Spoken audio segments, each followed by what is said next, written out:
Bueno, buenas tardes a todos y a todas. Primero que nada, un agradecimiento a Alceda y a Flaxo por invitar al CLAES una vez más a participar en actividades aquí en Ecuador. Teodoro, si puedes avisarme unos 5 minutos antes de terminar. Bueno, la idea mía va a ser presentar algunos límites que se nos presentan a nivel global para dar respuesta al crecimiento que se espera a nivel global del consumo de energía, digamos como contexto a lo que es la discusión de las opciones energéticas o la transición energética en Ecuador. Para empezar, ver cuál es la trayectoria del consumo mundial de energía, el consumo esperado según la Agencia Internacional de la Energía. Como ustedes pueden ver, todas las fuentes energéticas tendrán un consumo creciente, pero particularmente los combustibles fósiles, los derivados del petróleo, que es la primera línea en naranja, el carbón, que es la segunda línea en marrón, y el gas natural, la tercera línea en azul. Las energías renovables, si bien tienen un crecimiento en términos absolutos bastante importante, en términos generales van a seguir manteniendo una participación baja en la matriz energética global. Esto al menos es la prospección, reitero, de la Agencia Internacional de la Energía. En el caso particular de América Latina, el crecimiento de la demanda esperada es este que se muestra en la gráfica. No difiere mucho de lo que vimos para el régimen global, con la diferencia que en América Latina hay una participación del carbón bastante menor y una participación bastante más importante del gas natural. Las biomasas, como siempre en la región, tienen un papel destacado. Si ven abajo, a la derecha, en términos absolutos, desde el 90 hasta el 2030, en esos 40 años, el consumo va a pasar de 343 megatoneladas equivalentes de petróleo a 816. O sea que es un consumo bastante importante el que se espera, el crecimiento del consumo, haciendo porcentajes del orden del 35% de aquí al 2035. Ahora, un primer problema con el que nos enfrentamos es el denominado pico del petróleo. Esto que muchos de ustedes conocerán deriva de la teoría de Hubbard y representa el momento máximo de producción que tiene un yacimiento, que puede tener un nivel de producción creciente desde sus inicios hasta un cierto punto, aproximadamente la mitad del reservorio, y luego empieza a decaer abruptamente. Esto que se puede hacer para cada yacimiento en particular también puede hacerse a nivel global, y desde hace varios años varios centros se dedican a estudiar la ocurrencia del pico global del petróleo, sumando todas las reservas y pozos en proyección en todo el mundo. Durante muchos años se debatió en centros como la Asociación para el Estudio del Pico del Petróleo, el Watch Energy Group de Alemania y otros centros, y siempre se estimó que antes del 2010 se iba a dar este pico. La Agencia Internacional de la Energía hasta el año 2008 no hacía mención a este problema. A partir de esa fecha hubo un cambio bastante brusco en sus reportes y comenzaron a darle más relevancia a este tema y a alertar con un poco más de importancia acerca de la urgencia que esto iba a tener. Y finalmente, en el informe de la Agencia Internacional del año 2010 se ha reconocido oficialmente, entre comillas, que el pico del petróleo convencional fue alcanzado en el año 2006. Por lo tanto, entramos en una meseta de producción y se espera un declive relativamente rápido de la producción global diaria. Es decir, nosotros hasta el 2006 habíamos tenido una producción diaria creciente, lo cual podía acompasar la demanda también creciente a nivel global, pero hemos llegado al punto en el cual ya no va a ser posible abastecer esta demanda. También dice en el mismo reporte de la Agencia Internacional de la Energía que para lograr cubrir la demanda esperada hacia el año 2030 se requerirían 6 Arabias Sauditas, haciendo alusión a uno de los países con mayor cantidad de reservas petroleras en el mundo. Con respecto a los nuevos descubrimientos, la expectativa que hay es muy baja con relación al petróleo convencional. Los grandes pozos ya han sido descubiertos, están en explotación y solo se espera que las nuevas reservas a incorporar sean menores que los descubrimientos que tuvieron lugar con anterioridad. Hasta el día de hoy, el petróleo que mayormente consumimos proviene de pozos que han sido descubiertos en la década de los 70 y los 80, y por cada barril nuevo de petróleo que se descubre, nosotros consumimos 3. Por lo tanto, la escasez de este tipo de petróleo va a ser pronunciada hacia el futuro. ¿Qué es lo que una de las alternativas que se manejan como potencialmente sustitutas del declive del petróleo convencional? Es el llamado hidrocarburos en general no convencionales, tanto petróleo como el gas natural. Sin embargo, esto tiene a la fecha varios problemas. Si bien hay abundantes reservas de este tipo de combustible, hay unos cuantos problemas para resolver. El primero de ellos es que mucha de la tecnología que puede hacer disponible este tipo de recursos aún no está pronta. Algunas tecnologías se están aplicando, pero los niveles de recuperación de hidrocarburos que pueden hacerse con estas tecnologías son todavía muy bajos. Un segundo problema es que el retorno energético que tiene este tipo de hidrocarburos es por lo menos incierto. Es decir, la cantidad de energía que se requiere para recuperar estas reservas de hidrocarburos no convencionales pueden llegar a ser iguales o casi iguales que la cantidad de energía que se extrae. Entonces, en muchas de estas tecnologías no es energéticamente viable hacer la explotación. Hay varios impactos ambientales que tienen estas tecnologías y este tipo de recursos, y lo vamos a ver en un instante.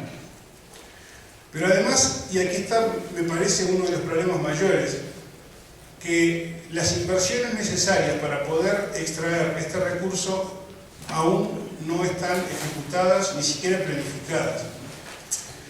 Es decir, hemos alcanzado el pico del petróleo convencional, nos ha salvado, entre comillas, las sucesivas crisis que del 2007 venimos acarreando, bueno, ahora la de Europa, lo cual nos ha colocado en una meseta en la demanda de petróleo. Pero si, habiendo llegado al pico del petróleo convencional, si el crecimiento se recupera la economía europea y el crecimiento se mantiene a nivel global en las líneas que están pronosticadas por la Agencia Internacional de la Energía, entonces las inversiones necesarias para recuperar los hidrocarburos no convencionales todavía no están. Esto quiere decir que vamos a tener una brecha importante, 5, 6, 7, 8 años, donde no vamos a tener ninguno de los dos petróleos, ni el convencional ni el no convencional, si es que se pudiera definitivamente explotar. Esto es bien interesante, importante para algunos sectores en particular. En el caso de la alimentación, por ejemplo, la FAO ha venido advirtiendo, y el año pasado, sobre noviembre del año pasado, sacó un estudio que incluye este tema. La cadena alimentaria, tanto en la producción como en la distribución, depende mucho del petróleo. Tanto para la producción de fertilizantes, la movimentación de maquinaria y el traslado en sí de los bienes de consumo alimentarios. Entonces ellos están alertando de un previsible aumento de los costos, de los precios de los alimentos vinculados con esta escasez de petróleo en el corto plazo. Hay otro estudio de la aseguradora Lloyds de Londres que es bastante más preocupante. Ellos dicen que el año que viene, en el 2013, va a haber un problema de abastecimiento de petróleo para que la cadena alimentaria pueda cubrir todos sus recorridos. Por lo tanto, esta brecha de las inversiones aún no realizadas en el petróleo no convencional y el pico del petróleo convencional puede ser, por algunos estudios que se han adelantado, que tenga algunas consecuencias, al menos en algunos sectores como puede ser la alimentación y el transporte. Bueno, cuando hablamos de petróleo convencional, hay varios tipos de estos petróleos y las reservas son muy abundantes. Hay algunos de ellos en las arenas petrolíferas que están particularmente en Canadá, los petróleos extrapesados que están particularmente en Venezuela. Las reservas ahí están en billones de barriles, es decir, millones de barriles, 10 a la 12. Para tener un punto de comparación, las reservas convencionales a la fecha están en el orden de los 2 billones. Los esquistos son pizarras bituminosas, habitualmente conocidos como oil shales o shale oil, que están en buena parte en los Estados Unidos. Y después algunos combustibles sintéticos que se derivan de la conversión, tanto de gas natural como de carbón, para ser utilizados como líquidos combustibles directamente en los motores. Como puede verse, el volumen de reservas conocidas es bastante mayor que la de petróleo convencional, pero como les decía anteriormente, lo que potencialmente es recuperable hoy por hoy y con lo que se prevé en los próximos años está en el orden del 15% de esas reservas.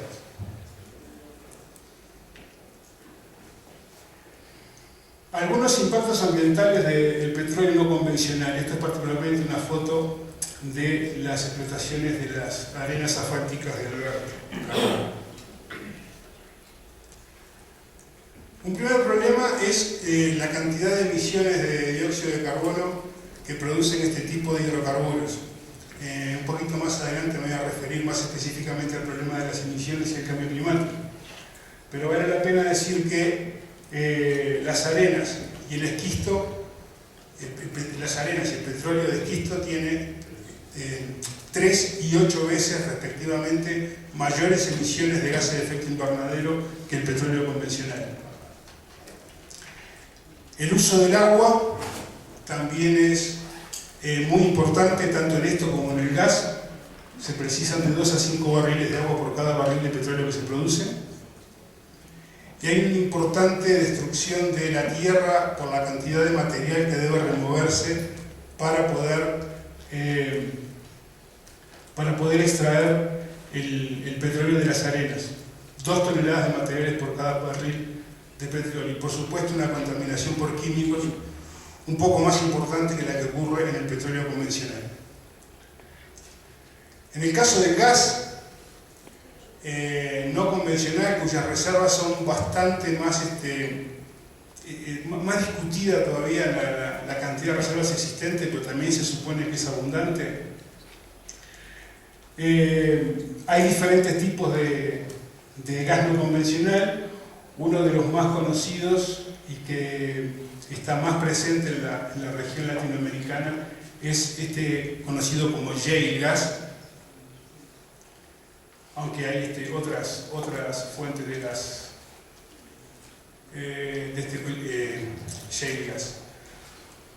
Uno de los problemas principales que tiene esto es el tipo de explotación que se hace o cómo se obtiene el gas no convencional, básicamente por esto que se llama fractura hidráulica, que lo que implica es hacer una perforación horizontal en la roca donde está contenido este gas y por infiltración de agua a presión producir la fractura de la roca. Esto ha generado ya varios problemas, sobre todo por contaminación del agua, y es una tecnología que ha sido prohibida en varios países. Francia, varios países de la zona del este, algunos estados de Estados Unidos, porque en la fractura se producen escapes de metano y de químicos de perforación que han contaminado la napa freática donde se obtiene el agua para consumo humano. Además de este problema de la probable o posible contaminación de las napas, o ya corroborada en algunos casos, la densidad de las perforaciones es bastante mayor que la que ocurre con el gas convencional. Se estima que aproximadamente hay un pozo por kilómetro cuadrado, lo cual multiplica los problemas de contaminación local. Algunos sostienen, y hay documentados problemas de riesgo de terremotos por la fractura de la roca, y dada la cantidad de agua que se requiere para la producción, hay una disminución en los pozos de donde se obtiene el agua para suministro, que disminuyen su cantidad, es decir, bajan su nivel.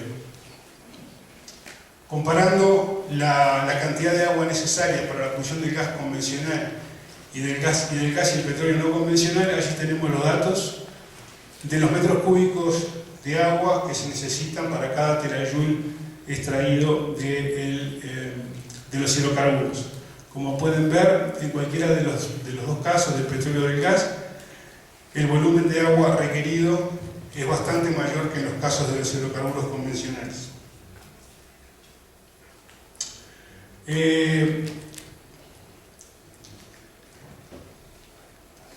Hasta aquí he tratado de presentar algunas limitaciones que se nos presentan para suministrar la cantidad de energía que se va a requerir en el mundo, sobre todo pensando en las dos fuentes más importantes, que son el petróleo y el gas natural.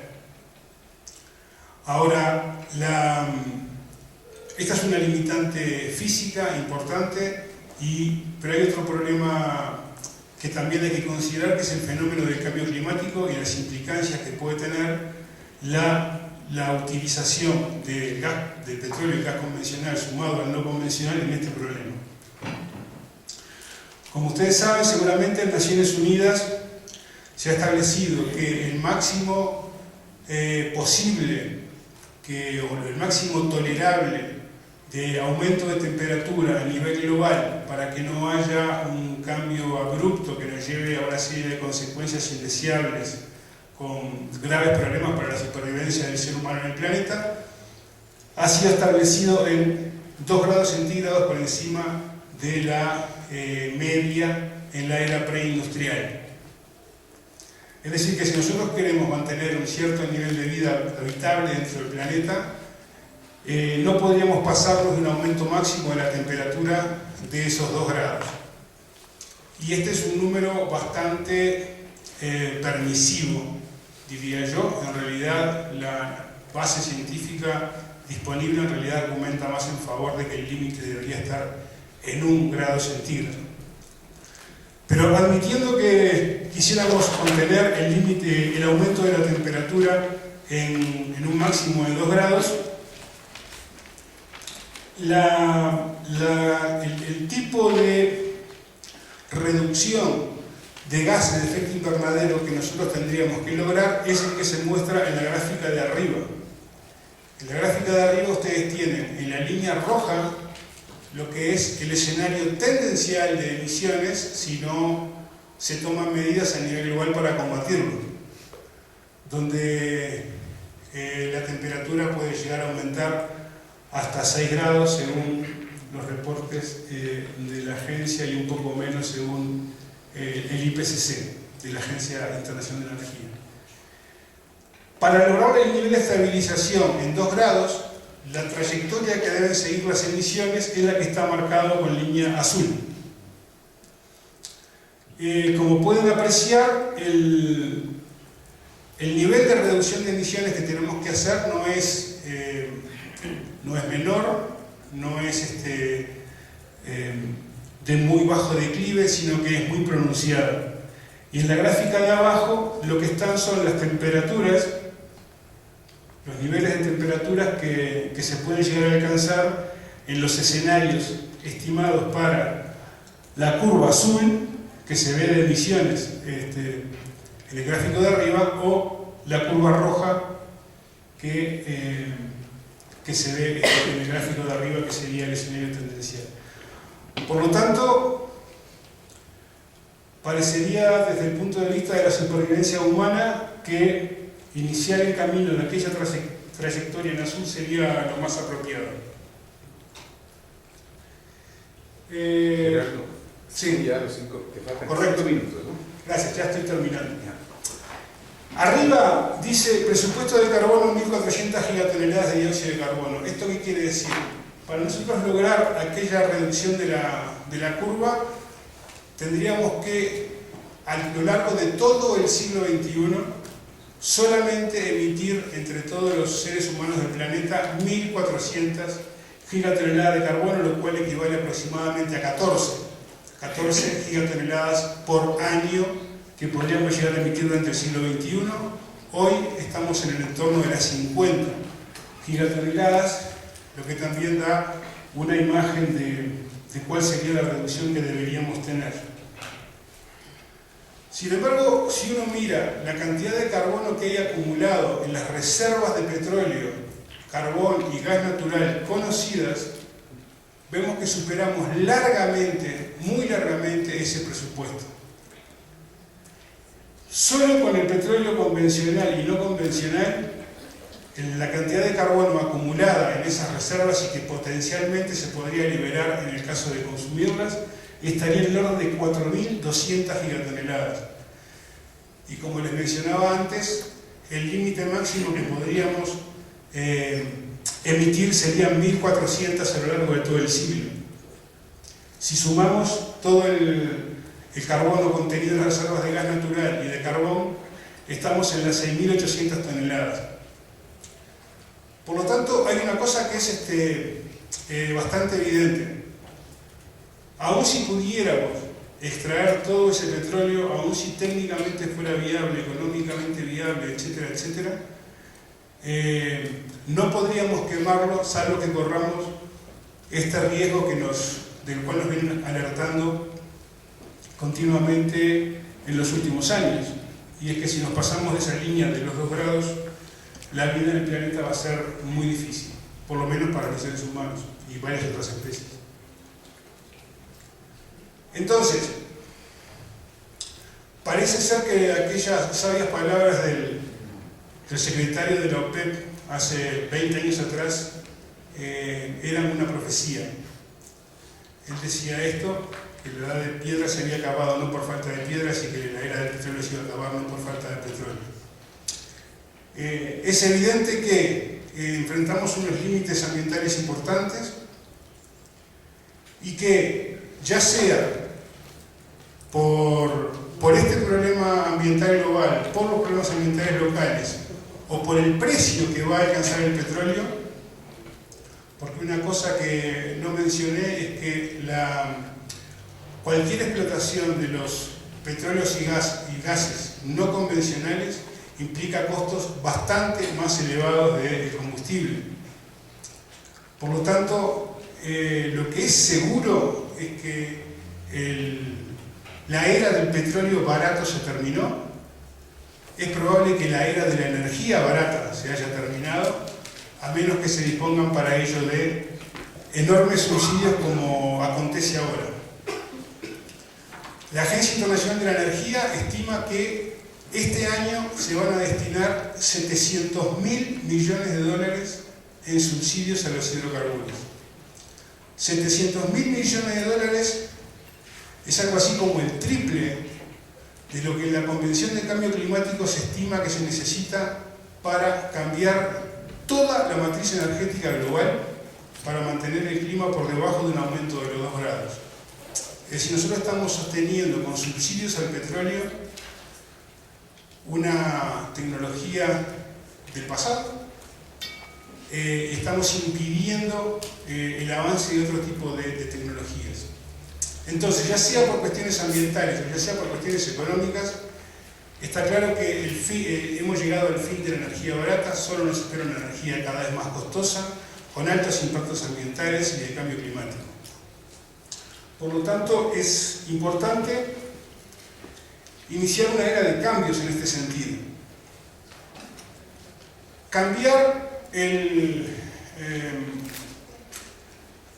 sistema de producción y uso de energía es una cosa bastante complicada, entre otras cosas porque implica cambios en la producción, en los modos de producción y de consumo en general de nuestras sociedades, y esto se ha demostrado que no es algo muy sencillo.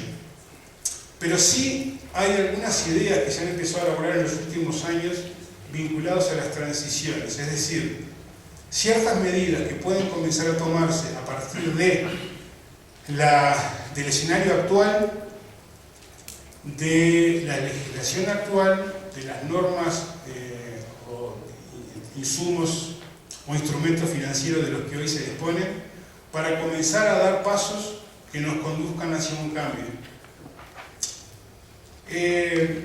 Esto sería muy largo de exponer en clave y otras instituciones venimos trabajando hace un tiempo en esto, pero a modo de resumen, digamos que las energías renovables y sustentables deberían comenzar a tomar un mayor impulso. No todas las energías renovables son sustentables, solamente voy a poner el ejemplo de los biocombustibles y las represas. Es un tema que hay que discutir, o hay que analizar bien, quiero decir, antes de comenzar a instalarlas. Eficiencia y ahorro energético no alcanza solo con eficiencia. En los últimos 40 años a nivel global hemos reducido un 40% de la intensidad energética, es decir, gastamos un 40% menos de energía para producir la misma cantidad de bienes, pero sin embargo más que duplicamos el consumo de energía. Por lo tanto, no alcanza con eficiencia, también hay que hacer ahorro, y esto implica cambios en los hábitos de consumo. Hay varios instrumentos regulatorios, financieros y de educación, información y sensibilización de la opinión pública que ya están disponibles. Recién hablaba de los subsidios, este es uno clarísimo. No es que no haya dinero para instalar o promover fuentes renovables de energía, lo que hay que hacer es cambiar la orientación de los subsidios. Varios instrumentos regulatorios vinculados a la protección ambiental, etc. Por ejemplo, la sola aplicación de verdad de la legislación ambiental en cualquiera de nuestros países ya reduciría bastante los problemas ambientales, sin ser todo lo que hay que hacer, pero es una buena parte para comenzar. Pasar a una fase de post-extractivismo. No tiene sentido seguir abriendo nuevas zonas petroleras cuando ya lo que está disponible no se puede utilizar. Este es un tema, yo sé que es muy importante, de discusión profunda aquí en el Ecuador. El regionalismo autónomo es otra de las propuestas que se están desarrollando desde CLAES. Tiene que ver con una forma de integración regional que no sea abierta a la globalización, sino selectiva respecto a la globalización. Todos estos temas pueden encontrar un poco más de información en ese sitio web, y esta es la plataforma de transiciones que viene analizando en varios países: Bolivia, Perú, Ecuador, Argentina, en diferentes áreas, no solo en el rubro energético, cómo comenzar a caminar para salir de el patrón de producción y consumo hacia de otras formas en el cual se consideren no solo los aspectos económicos, ambientales, sino también los sociales y los políticos. Esas son las instituciones que están detrás de esta plataforma, entre ellas SEDA, de aquí de Ecuador, y que organiza este panel. Y bueno, ahí pueden encontrar un poco más de información acerca de esta problemática y temas afines. Les agradezco muchísimo por su atención y bueno, quedo a las órdenes para preguntas. Muchas gracias.